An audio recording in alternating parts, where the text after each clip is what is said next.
Hello बच्चों, welcome to the channel पर हम देख रहे हैं इकोलॉजी के क्वेश्चन। इससे पहले भी अपन ने सोल्व किए थे इकोलॉजी के कुछ क्वेश्चन जो आपके आने वाली सीटी एग्जाम में आपको देखने को मिल सकते हैं। यानी इन क्वेश्चन के तरीके आपकी जो तैयारी है वो बड़े आसान तरीके से हो सकती है। तो आज का जो पहला क्वेश्चन आपको स्क्रीन पे दिखाई दे रहा है वो पहला क्वेश्चन देखो, पारिस्थितिकी तंत्र में, यानी किसकी बात कर रहा है, पारिस्थितिकी तंत्र इकोसिस्टम में ऊर्जा का प्रवेश होता है। Energy enters the ecosystem. Ecosystem का क्या मतलब होता है, जब किसी क्षेत्र में जैविक और अजैविक घटक पारस्परिक क्रिया करते हैं, यानी जब जैविक घटक भी इंक्लूड हो और आपके अजैविक, जैसे एग्जांपल मैं बताऊं, जैविक घटक में मनुष्य शामिल है ना, ठीक है, पेड़ पौधे भी जैविक घटक यानी एज ए प्रोड्यूसर जैविक घटक है। उसके अलावा जो आपकी हवा है, पानी है, टेम्परेचर है, ये आपके कैसे घटक होते हैं, अजैविक घटक। दोनों के मध्य इंटरेक्शन होता है। अरे तुम हवा से जिंदा हो कि नहीं हो, पानी तुम्हारे लिए आवश्यक है कि नहीं है, यानी मनुष्य है जैविक घटक हो गया, और जो अजैविक घटक हैं उन दोनों की जो आपस में इंटरेक्शन होगी उसको बोलते हैं इकोसिस्टम। यानी किसी पर्टिकुलर एरिया में जब जैविक और अजैविक घटक दोनों साथ मिलकर वर्क कर रहे होते हैं, दोनों के मध्य अंतर क्रिया होती है, उस चीज को क्या बोलते हैं, इकोसिस्टम। क्या बोला जाता है, इकोसिस्टम बोला जाता है। ओके, तो ये कह रहा है ऊर्जा का प्रवेश किससे होता है। तो बताओ, ऊर्जा का प्रवेश सबसे पहले ऊर्जा कौन बनाता है, ये बताओ तुम लोग मुझे। फोटोसिंथेसिस की क्रिया कौन करता है, पादप करते हैं। तो बेसिकली ऊर्जा का प्रवेश किससे होगा, उत्पादकों से। यानी जो है आपके हरे पादप, वो प्रकाश लेंगे और प्रकाश लेके फोटोसिंथेसिस करते हैं, प्रकाश संश्लेषण करते हैं, और प्रकाश संश्लेषण से क्या बनाते हैं, फूड बनाते हैं, कार्बोहाइड्रेट बनाते हैं। तो उस पूरी चैन में जिसमें अपन बात करते हैं प्रोड्यूसर से किससे, उत्पादक होता है शामिल, क्या होगा, उत्पादक, और उत्पादक से प्राथमिक उपभोक्ता, क्या बोल देंगे इनको, प्राथमिक उपभोक्ता। और प्राथमिक उपभोक्ता पे डिपेंड रहेगा वो कौन है, द्वितीयक उपभोक्ता। और द्वितीयक उपभोक्ता से आखिर में, ये लेवल बहुत कम पाया जाता है, लेकिन ऊर्जा अगर थोड़ी ज्यादा बच जाए तो ये लेवल होगा तृतीयक उपभोक्ता। कौन सा होगा, तृतीयक उपभोक्ता। और तृतीयक उपभोक्ता से कौन आता है बच्चों, शीर्षस्थ उपभोक्ता, जो टॉप कंज्यूमर होता है, शीर्षस्थ उपभोक्ता, जिसको बोलते हैं top consumer, that is the top consumer.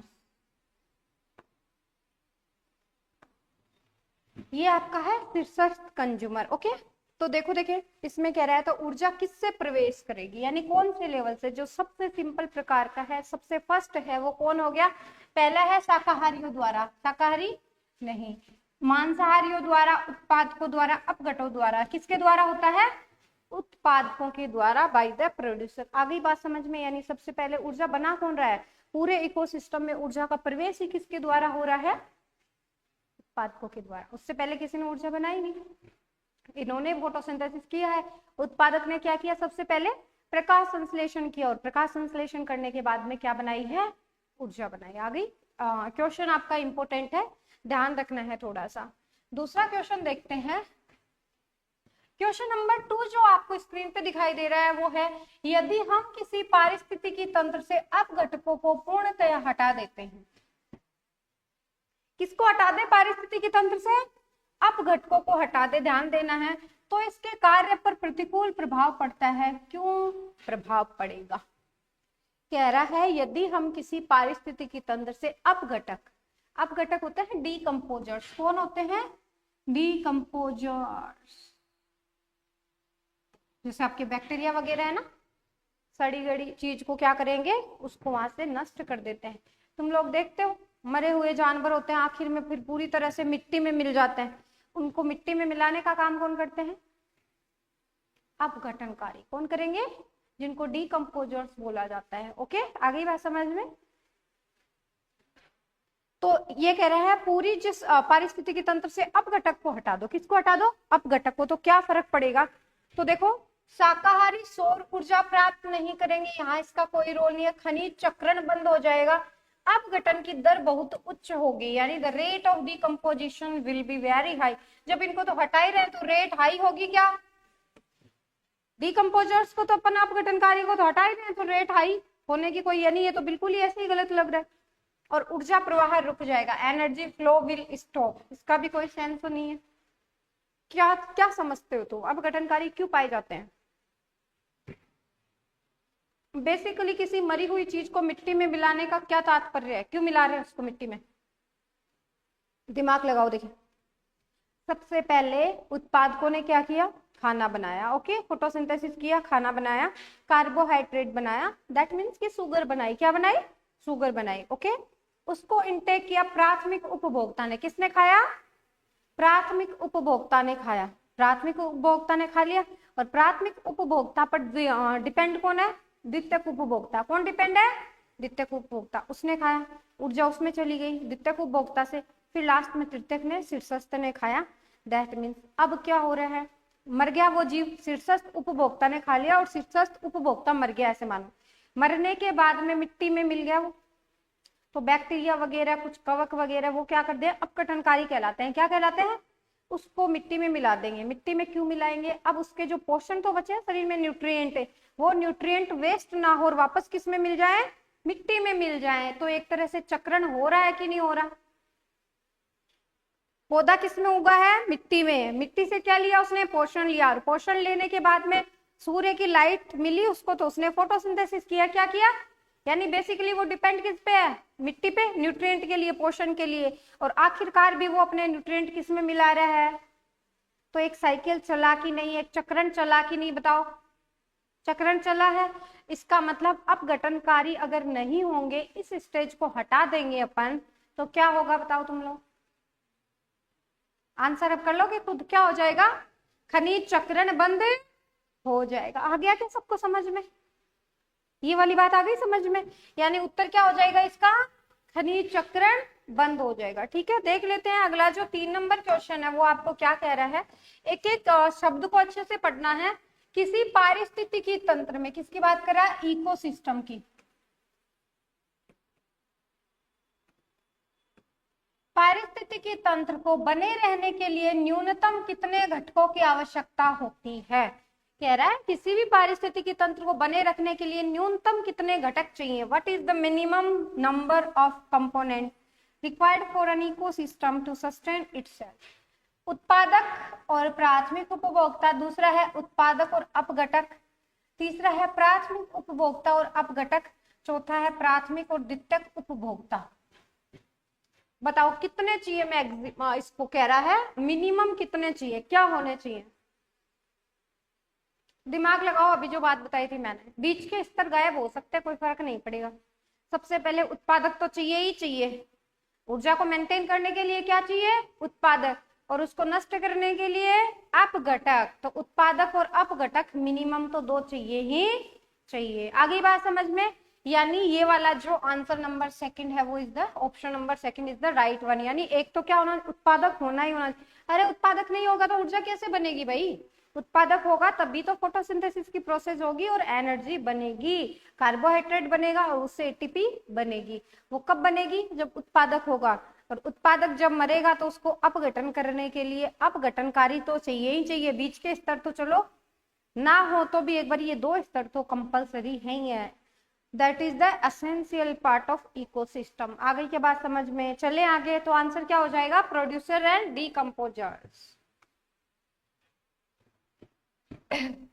आप देखो, तुम ही कर रहे हो क्वेश्चन सोल्व। देखो इस तरह से क्वेश्चन सोल्व होते हैं। कोई हार्ड है क्या? कुछ हार्ड नहीं है ना, बस मन का व्यायाम होता है कि ये चीज नहीं आएगी। वैसे ही जो क्वेश्चन तुम पेपर के लिए कह रहे हो वो अच्छे से सोल्व करोगे तो आसानी से हो जाएगी। थोड़ा सा समझना है। परितंत्र के क्रियात्मक लक्षण के संदर्भ में विषम का चयन कीजिए। किसकी बात कर रहा है?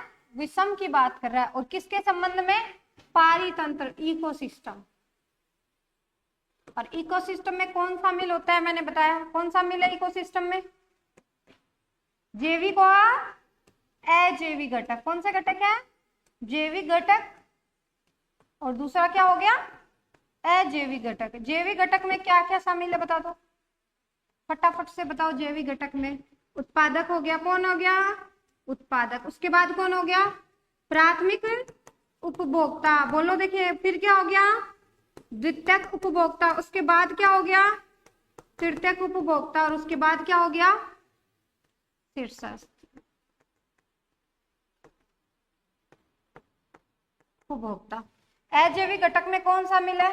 जैसे आपका ताप हो गया, और क्या हो गया? आपके हवा हो गई, आपके पानी हो गया, ये सब आपके किस में आते हैं? अजैविक घटक में।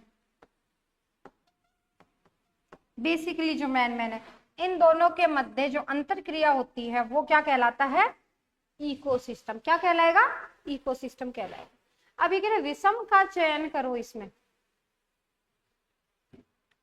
जैविक और अजैविक में विषम का चयन करना है तुम्हें। तो देखो, ऊर्जा प्रवाह, अपघटन, जातीय संगठन, पोषक चक्र, यानी पोषक चक्र क्या है? न्यूट्रिएंट साइक्लिंग होती है कि नहीं इकोसिस्टम में? उसके बाद में अपघटन होता है कि नहीं होता? ऊर्जा का प्रवाह हो रहा है कि नहीं हो रहा? जातीय संगठन, यहाँ कुछ है क्या जातीय संगठन? यानी क्या आंसर हो गया यहाँ पे? Third number. विषम पूछा है, क्या पूछा है तुमसे? विषम। ये सब चीजें तो ऊर्जा का प्रवाह भी हो रहा है, एक स्तर से दूसरे स्तर में हो नहीं रहा क्या इकोसिस्टम में? और क्या हो रहा है? अपघटन की क्रिया भी हो रही है, और क्या हो रहा है? पोषक चक्र भी हो रहा है। अरे शीर्षस्थ उपभोक्ता को आगे अपघटनकारी खाएंगे, कौन खाते हैं? अपघटनकारी। जातीय संगठन का यहाँ पे कोई रोल नहीं है, ठीक है? तो यानी ऑप्शन नंबर थर्ड। आ गई क्या बात समझ में? चलते हैं आगे वाले क्वेश्चन की तरफ। नेक्स्ट जो क्वेश्चन नंबर 5 है वो क्या कह रहा है तुम्हें? एक परितंत्र में सम्मिलित है, इकोसिस्टम में क्या सम्मिलित है? बताओ, देखिए क्या सम्मिलित है? हरे पादप एवं जंतु पहला, दूसरा कह रहा है हरे पादप एवं अपघटनकारी, तीसरा कह रहा है हरे पादप है, ये उत्पादक हो गए, क्या हो गए? उत्पादक। जंतु है, अपघटनकारी है तथा अजैविक वातावरण, और कह रहा है उत्पादक एवं उपभोक्ता। कौन सा सही होगा? अभी जो बात बताई है मैंने, तुम लोग बताओ इसमें से कौन सा राइट होगा? हरे पादप, जंतु, अपघटनकारी तथा अजैविक वातावरण, कौन सा सही लग रहा है? और पहला हरे पादप एवं जंतु, इकोसिस्टम की बात कर रहा है कि इकोसिस्टम में क्या सम्मिलित है, किसकी बात कर रहा है? इकोसिस्टम में। और इकोसिस्टम में मैंने जैविक और अजैविक घटक दोनों बताए। क्या बताए हैं? जैविक और अजैविक घटक। जैविक में कौन कौन आ गए? उत्पादक आ गया, जैसे हरे पादप आ गए, प्राथमिक उपभोक्ता आ गए। अपन पौधों पे है कि नहीं डिपेंड, बता दो, है क्या? अरे पौधों पर ही डिपेंड है खाने के लिए। खाना खुद बनाते हो? बताओ, खाना खुद बनाते हो कि तुम लोग? अब कहोगे मैम खुद ही बनाते हैं किचन में जाके। वो बना बनाया खाना है, उसको तुम अपने तरीके से क्या करते हो? खाने लायक बनाते हो। खाना तो तुम्हें बना बनाया किसने दिया है? पेड़ पौधों ने। किसने दिया है? इसका मतलब पेड़ पौधे अपना खाना स्वयं बनाते हैं, आप स्वयं नहीं बनाते। आप खाने के लिए किस पे डिपेंड हो? पेड़ पौधों पर। किस पे डिपेंड है? पेड़ पौधों पे डिपेंड है। इसका मतलब उत्पादक हो गया, और फिर प्राथमिक उपभोक्ता हो गया, द्वितीयक उपभोक्ता, तृतीयक उपभोक्ता अगर है तो, और उसके अलावा शीर्षस्थ हो गया। ठीक है, यहाँ देखो, देखे तुम्हें कौन से में इसमें अजैविक घटक दिखाई दे रहा है क्या पहले में? जबकि इकोसिस्टम की बात कर रहे हैं तो जैविक घटक भी होना चाहिए, और क्या होना चाहिए? अजैविक घटक भी होना चाहिए। यहाँ देखो तुम्हें जैविक घटक या अजैविक घटक दिख रहे हैं कि कौन से दिख रहे हैं? बताओ। ओनली जैविक घटक। कौन से हैं? हरे पादप और जंतु कैसे घटक है? जैविक घटक हो गए। जो प्राथमिक उपभोक्ता है जंतु ही तो है, ये द्वितीय उपभोक्ता क्या है? जंतु है। ठीक है, दूसरे में हरे पादप एवं अपघटनकारी। हरे पादप तो दे दिए, अपघटनकारी भी दे दिए। और इसमें देखो उत्पादक एवं उपभोक्ता, सबसे बेस्ट कौन सा लग रहा है जिसमें जैविक और अजैविक घटक दोनों है? ऑप्शन नंबर थर्ड हो गया। ठीक है, यानी option number third is the right one. आ गई क्या बात समझ में ये वाली? इकोसिस्टम में कौन सम्मिलित है? चले आगे, किसको क्लियर नहीं हुआ ये वाला? बोला करो साथ में। आ गया क्या? चलो आगे वाला क्वेश्चन देखो। निम्नलिखित में से कौन सा जीव एवं पोषक स्तरों का गलत मिलान है? गलत मिलान बताओ, देखें। पादप पल्लवक, प्राथमिक उपभोक्ता। हाँ तुम लोग बताओ ये प्रश्न। कह रहा है निम्न में से कौन सा गलत मिलान है, यानी गलत मिलाया हुआ है। चलो देखते हैं। शैवाल उत्पादक है क्या? सबसे ज्यादा उत्पादक ही कौन है? शैवाल। सबसे ज्यादा फोटोसिंथेसिस धरती पे कौन कर रहा है? शैवाल कर रहा है, क्योंकि समुद्रों में सिर्फ काई है ऊपर। अगली बात समझ में, जो समुद्रों की परतें हैं उनके ऊपर शैवाल ही शैवाल है, तो सर्वाधिक फोटोसिंथेसिस कौन कर रहा है? शैवाल कर रहा है। तो उत्पादक है कि नहीं है? बात ठीक है क्या? पहली बात ओके है। दूसरा देखो, पादप पल्लवक प्राथमिक उपभोक्ता है। पादप पल्लवक क्या होते हैं? छोटे प्लांट होते हैं जो समुद्र वगैरह में पाए जाते हैं ना, बिल्कुल छोटे छोटे सूक्ष्म पौधे होते हैं, छोटे पौधे होते हैं, बड़े पौधे नहीं होते। कह रहा है प्राथमिक उपभोक्ता है पादप पल्लव। फिर है कवक, अपरागकारी यानी अपघटनकारी है, अभी बताया मैंने। जीवाणु और कवक क्या करते हैं, अपघटन का काम करते हैं। बिल्ली द्वितीयक उपभोक्ता, बिल्ली द्वितीयक उपभोक्ता होती है। क्या होती है, बिल्ली द्वितीयक उपभोक्ता है। बिल्ली प्राथमिक उपभोक्ता को खाने वाले क्या कहलाते हैं, द्वितीयक उपभोक्ता। तो बिल्ली कहलाती है द्वितीयक उपभोक्ता, सेकेंडरी कंज्यूमर क्या कहलाती है। इसका मतलब ये वाली भी बात ठीक है। बताओ इनमें से कौन सी बात गलत है। सेकंड में क्या कह रहा है, पादप पल्लवक। पादप पल्लवक तो क्या करते हैं, उत्पादक है, फोटोसिंथेसिस करते हैं। जबकि ये क्या कह रहा है, प्राथमिक उपभोक्ता, उपभोक्ता नहीं होते। सारे के सारे पेड़ पौधे क्या है, उत्पादक है, जो क्या करेंगे, फोटोसिंथेसिस करते हैं। आ गई क्या बात समझ में। यानी सारे के सारे जो प्लांट होंगे वो आपके क्या है, उत्पादक है। क्लियर है क्या। चलो तो कौन सा गलत हो गया बता दो, सेकंड वाला गलत हो गया। आगे वाला क्वेश्चन देखो, मांसाहारी जंतु जैसे शेर तथा तेंदुआ, किसकी बात कर रहा है, मांसाहारी जंतु की बात कर रहा है। जैसे शेर तथा तेंदुआ समान निकेत में रहते हैं, एक आवास में, ठीक है। परंतु शेर अधिकांशतः बड़े जंतुओं का तथा तेंदुआ छोटे जंतु का शिकार करता है। प्रतिस्पर्धा का यह तरीका क्या कहलाता है। ये पिछली क्लास में अपन ने इस टाइप के क्वेश्चन किए थे, तो तुम लोग बताओ इसका आंसर क्या हो सकता है। संसाधन विभाजन, एक ही जन्म या जितने भी लोग हैं वो सेम ही चीज को खाएंगे तो उनके मध्य क्या हो जाएगी, स्पर्धा हो जाएगी। और स्पर्धा दोनों जीवों के लिए नुकसानदायक है। स्पर्धा का निशान क्या होता है, माइनस माइनस, यानी दोनों को क्या हो रहा है, स्पर्धा से नुकसान हो रहा है। तो स्पर्धा किसी के लिए फायदेमंद नहीं है। इसका मतलब वो एक पर्टिकुलर निकेत में रहते हैं, एक ही जगह है, लेकिन वो अपने खाने पीने को बांट के रखते हैं।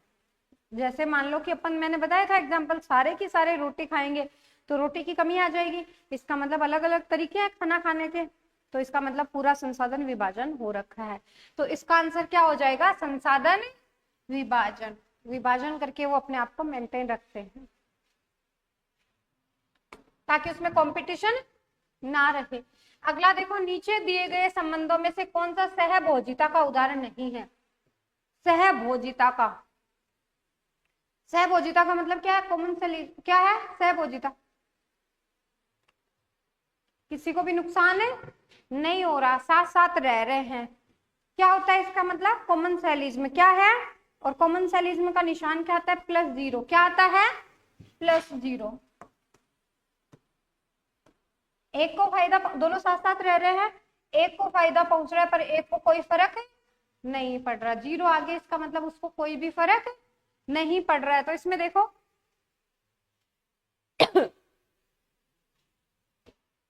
उदाहरण नहीं है, किसकी बात की है, तो सर्किल कर लेना, अपन को नहीं की बात कर रहा है। ऑर्किड तथा वृक्ष जिस पर यह वृद्धि करता है, जैसे आम होता है ना, ऑर्किड और आम का एग्जाम्पल, ये भी क्या है, सहभोजिता होता है।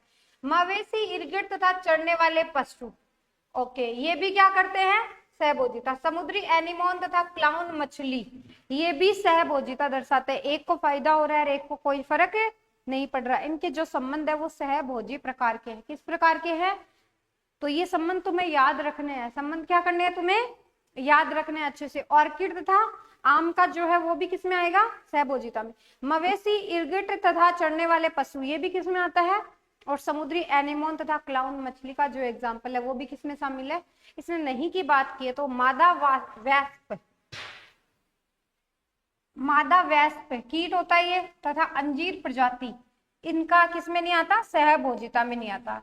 ये मादा वैस्प होती है, फीमेल वैस्प। ततैया नहीं होता क्या आपके, और अंजीर का जो पौधा होता है, अंजीर का जो फ्रूट है, उनके मध्य का जो एग्जाम्पल है वो सहभोजिता का नहीं है। तो नहीं की बात पूछिए, किसकी बात पूछिए, इसका मतलब कौन सा हो गया राइट, यहाँ पे ये वाला हो गया। अगला देखो, निम्नलिखित में से कौन एक जीव संख्या का एक गुण नहीं है, जीव संख्या का गुण नहीं है, बताओ। देखिए जीव संख्या का गुण नहीं है, एक से ज्यादा जीव है, जीवों की संख्या और सबका गुण नहीं है यहाँ पे। मृत्यु दर है, जीव संख्या में मृत्यु होती है कि नहीं होती, अरे जीव संख्या काउंट कर रखी है तो उसमें मृत्यु काउंट होगी कि नहीं होती है। एक तरह से याद रखो, जैसे जनसंख्या काउंट करते हैं ना, जीवों की संख्या, तो उसमें कितने मरे वो काउंट करते हैं कि नहीं करते, बता दो। करते हैं, इसका मतलब वो वाली, ठीक है। उसके बाद लिंग अनुपात देखा जाता है कि नहीं, कितने स्त्री है कितने पुरुष है, देखते हैं क्या? जनसंख्या का जब डाटा आता है तो देखते हैं कि कितने स्त्री है कितने पुरुष है, इसका मतलब ये चीज भी शामिल है। और जन्म दर, कितने नए बच्चों का जन्म हुआ है, पूछते हैं कि नहीं? अरे वो मास्टर जी आते थे पहले भरने, तो कितने बच्चों ने जन्म लिया है, तुम्हारे घर में कितने मृत हो चुके हैं, और कितने नए लोग शामिल हुए हैं, कितनों की शादी होके नए ऐड हुए हैं, ये सब चीजें पूछी जाती है कि नहीं? तो किसी भी जीव संख्या के लिए मृत्यु दर शामिल होगी, लिंग अनुपात पूछा जाता है, और उसके बाद में जन्म दर होती है, कितने नए बच्चों ने जन्म लिया है। क्या नहीं पूछा जाता है? जाति परस्पर क्रिया क्या है, ये सब चीजें पूछी जाती है क्या? इसका मतलब कौन सा हो गया यहाँ पे? सेकंड। आगे बात की, ये तो जो मास्टर जी रजिस्टर लेके आते हैं तो ही तुम्हें पता होना चाहिए कि क्या क्या बातें पूछते हैं। वो जन्म दर पूछते हैं, मृत्यु दर पूछते हैं, लिंगानुपात वो निकल जाता है, लिंगानुपात घर में कितने स्त्री कितने पुरुष हैं, ठीक है। आगे बात समझ, फिर पूरा ओवरऑल निकल जाता है, पूरे गांव का निकलेगा, पूरे डिस्ट्रिक्ट का निकलता है, देन उसके बाद में पूरे स्टेट का, पूरे नेशनल लेवल पे। चलो अगला देखो, क्वेश्चन नंबर 10 जो है वो है, प्रकृति में अंतरजातीय प्रतिस्पर्धा के बावजूद, यानी क्या कह रहा है, इंटर स्पेसिफिक प्रतिस्पर्धा करने वाली जातियों ने अपनी उत्तरजीविता के लिए कौन सी विधि का विकास किया होगा। मैंने बताया कि एक ही निकेत में रहने वाले, मतलब एक पर्टिकुलर जीव जो है वो सरवाइव करने के लिए एक तरीका ढूंढते हैं, जिंदा रहने के लिए। निम्न में से वो कौन सा तरीका ढूंढेंगे जिससे वो जिंदा रह जाते हैं? संसाधन विभाजन। कौन सा है? रिसोर्स बांट लेंगे अपने, उसकी वजह से उनके अंदर स्पर्धा नहीं होगी। अगर स्पर्धा होगी तो दोनों को क्या है, नुकसान है। तो इसलिए संसाधन विभाजन इज द बेस्ट। तो इस तरीके से अपन ने ये क्वेश्चन देखे हैं पूरे इकोलॉजी के। आज के जो क्वेश्चन थे आपके वो स्पेसिफिक थे इकोसिस्टम से। किससे रिलेटेड थे? इकोसिस्टम से। ऐसे पर्टिकुलर छोटे छोटे टॉपिक के अपन क्वेश्चन लेके आएंगे जिससे आपका पूरा टॉपिक कवर अप हो जाएगा और पूरा आसान से कॉन्सेप्ट क्लियर हो जाएंगे, और आगे के लिए आप एग्जाम में अच्छा कर सकते हो, बेहतर कर सकते हो। ओके, मिलते हैं नेक्स्ट स्लाइड के साथ जो कि आपकी होगी फिर से इकोलॉजी की।